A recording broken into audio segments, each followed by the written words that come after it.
Let's talk about Dragon Ball Super Episode 17, Pantanjo Soshite Goku wa Shugyo no Tabie, which translates to Pan is born and Goku goes off on a training journey as we rapidly approach the Resurrection F arc. And yes, folks, it all kicks off next week, but more on that later. First and foremost, this week's episode, Pan is indeed born. But the first thing I want to talk about, is that there is indeed a 6-month time skip. There is a 6-month time skip.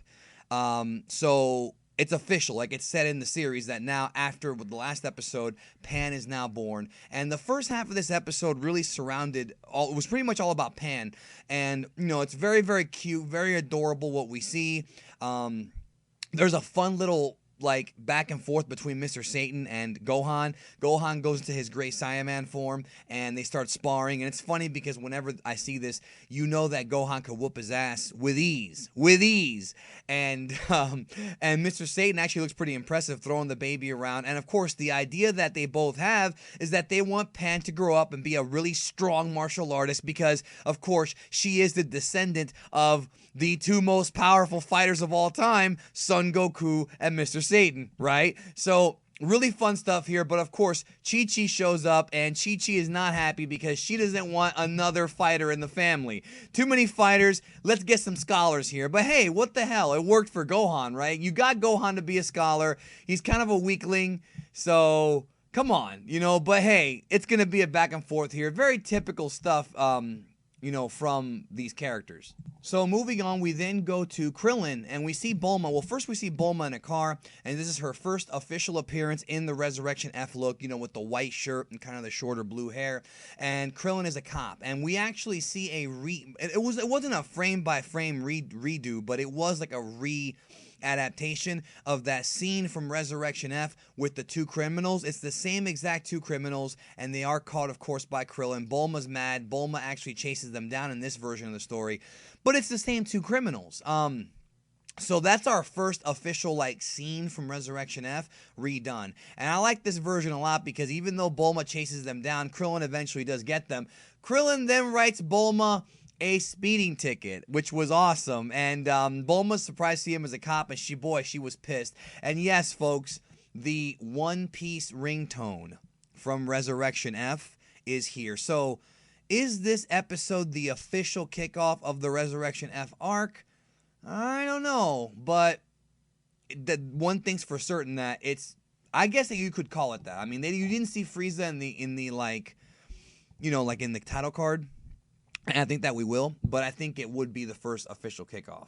So then, you know, we find out that Vegeta was actually training with Whis the entire time without coming home. So Vegeta has been with Whis now for 6 months.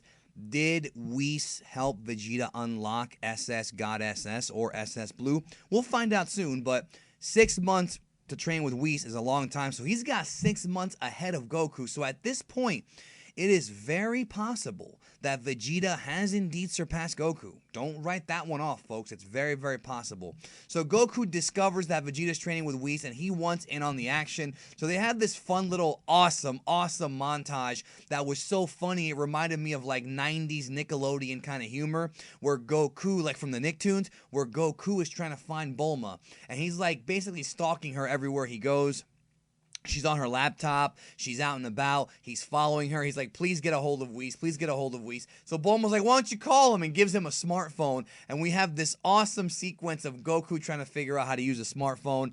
I love, even though it's wacky, I love the fact that these characters are interacting with real life modern technology. It's like when we saw Roshi with his big widescreen TV, and yet in Dragon Ball and Dragon Ball Z, he's got that fat old TV from the 80s. They just don't even like, you know, they don't even care. It's like on The Simpsons. You know how The Simpsons has been on the air for like 100 years and the technology has evolved, but the characters haven't aged? That's what I see here, but it's okay. Like, it's just part of that wacky Dragon Ball humor. Plus, I mean, you know, these episodes take place a few years after the end of the death of Kid Buu. So I'm assuming they invented flat screens by then, right? Right? Anyways, Bulma finally gets a hold of Whis, who meets Goku, and Gohan's been stalking Goku. Whis is like 8 feet tall, yo. So Goku gets Whis some more food. Gohan snitches on Goku. Chi-Chi arrives because they don't want him to leave. Damn selfish Goku. Whis is about to leave. Goku literally runs past Whis, grabs him, like squeezes him hard as Whis flies off. And poor Chi-Chi's alone again. I'm not going to lie, guys. As much as I want Goku to get stronger and I want the series to progress, it does always kind of make me a little sad when Goku leaves Chi-Chi. It's like, you know, she's such a, like, she puts up with so much shit, yo. Like, I know she's one of the more hated characters from a lot of the fans, but man, she puts up with a lot of this guy's bullshit. Like, I understand, you know, taking a sabbatical, and of course, she is a warrior and she has to understand that, but you kind of feel for her. You know, you kind of feel for her. So, as Goku's flying away, Krillin the cop sees him. Chi-Chi's so sad, and he's squeezing, you know, Whis, and then that's the end of the episode. So, next week, boy, let's talk about next week. I literally had a meltdown on Twitter, and I was very, very happy because Mike LeBrie from KANZENSHUU also had a meltdown, and Toasty, and everybody's marking out. I'm so freaking happy. So next week, the Resurrection F arc officially begins as we see Goku Vegeta training with Whis. Beerus wakes up. So something's going to happen with that. Goku, in one of the clips, does not have his Resurrection F uniform, and in the other clip, he does. So that's going to be interesting. And what's really awesome is that we see, folks, sorbet, tagoma, sashimi, only for a brief second. And yes, finally, after 6 months or so, after 17 episodes, Champa and Vados appear for just a split second. I'm going to obviously predict right now. I'm going to give you all a brief prediction here. I believe, I'm so excited. I've been waiting for Champa from the beginning. I have been waiting for this character to appear in the anime. He's been in the manga already. And will he be an integral part of Resurrection F? I got a video on my channel, Did Champa Train Frieza? I don't think that he's going to end up training him. We'll see. But he's already there. And really, the situation is, I think it's going to happen just like how it happened in the manga.